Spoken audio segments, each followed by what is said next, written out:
Okay, so I've got the door all fitted up that's going to be going in this section here, and what happened with this piece is it took me a really long time to figure out just what I want to do with it, because I made a really stupid mistake right from the get-go of this project, which was not mounting the hinges or cutting the hinge mortises before putting this whole thing together. Because obviously now the problem is that I can't get into this sidewall here to drill with a drill that I need to put the screws in with.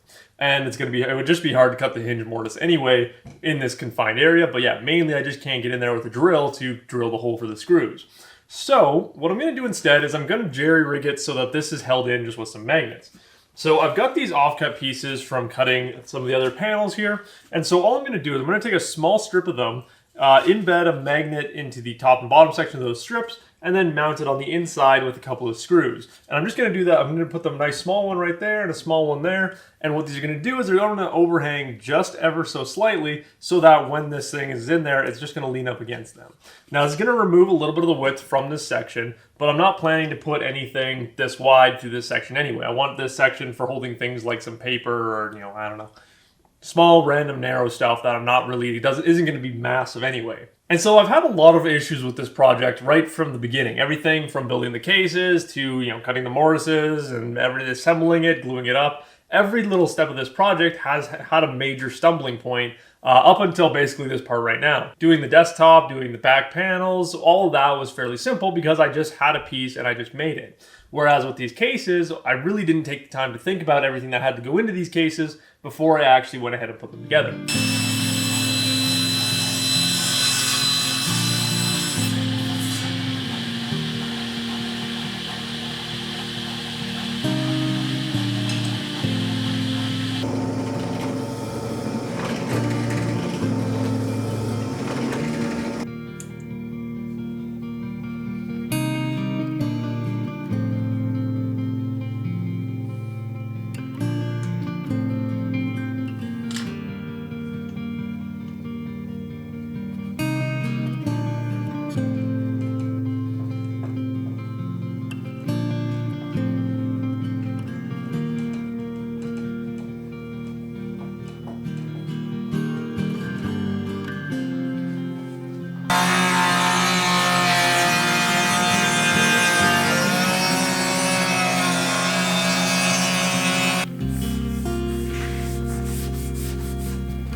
Alright guys, so I've got the first coat of finish on the desktop here on both the top and underside. So this is the top side and it looks absolutely beautiful. The white oak got a beautiful golden brown color and obviously the walnut just looks spectacular.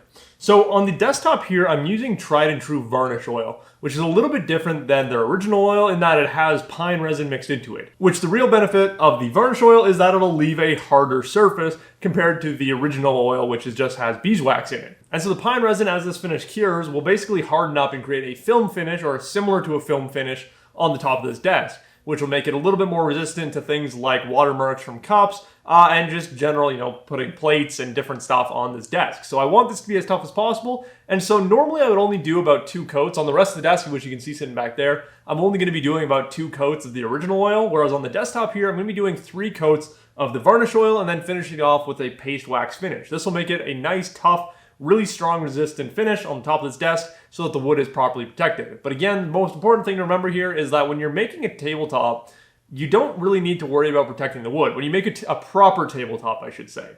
Because the thing about this tabletop is that it is easy to refinish. There's plenty of thickness on here. If I damage it, if I do anything, if I get watermarks or water stains on it, I can easily come back in and finish it. The big problem that I have with modern finishes, your polyurethane, your lacquer, polyacrylic, all of those modern finishes, the problem with those finishes is that if they get damaged, that's a lot harder to repair than the wood itself. So if you get like the wipe-on poly from Home Depot and you cover your table in that polyurethane coating is very easy to damage. If you put a hot mug of coffee on your desktop and it burns or melts that polyurethane, you're gonna have a white ring there pretty much permanently. You're gonna have to do a lot more work to also sand that ring out. Whereas if I do that on the wood, it's really not going to have a massive effect on the wood. It might cause a little bit of swelling in the grain, so I still want to use coasters as much as possible, but if I accidentally put a hot mug of something on here, it's not going to have nearly as much of a negative effect. So this is one of the reasons that I have pretty much sworn off all modern finishes, because the plastics in them just cause way too many issues for my liking. Again, as soon as they're hardened,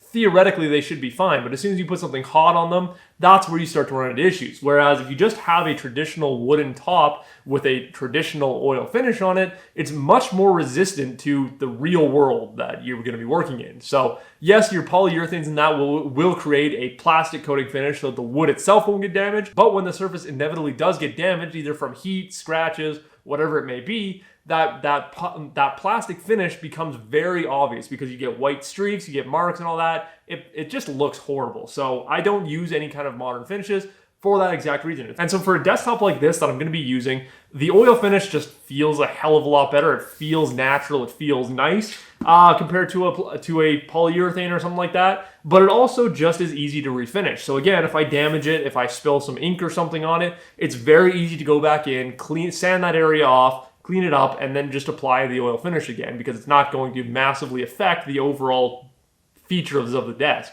So we've got our 2 cases here, and then I've got all of our floating panels, back panels, doors, all that kind of stuff sitting in the middle here. Again, all with their first coat of finish on it. So as you guys saw when you're building this thing, all these walnuts, the floating panels that are in both of the cases here, they were already pre-finished, so I didn't really take a whole lot of finish to get them looking good. So I really just had to clean up the dust using a little bit of oil, and then get in and clean and oil on the edges of the white oak here.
Okay, so we kind of just flew through the last processes here. So I got all the drawers fitted up, and you'll notice that on the top two drawers here, I added in a little rabbet to make sure that they could clear out around the figure 8 fasteners that I mounted to the top of both these cases that connect the cases and the whole structure to the actual desktop itself. So the small rabbet here is I just added it with a rabbeting bit on my router and then squared up the corner with a couple chisels. So I'm gonna leave this video here, and you guys will get to see the desk in its final form set up in my office. There's no point showing you guys finishing the drawers and all that, because all I'm doing is just sanding them and then applying some finish to them, and that's the exact same process that we've done over everything else here. So the next time you guys see this desk, it will be all set up in my office with my computer and everything mounted on it and looking real nice.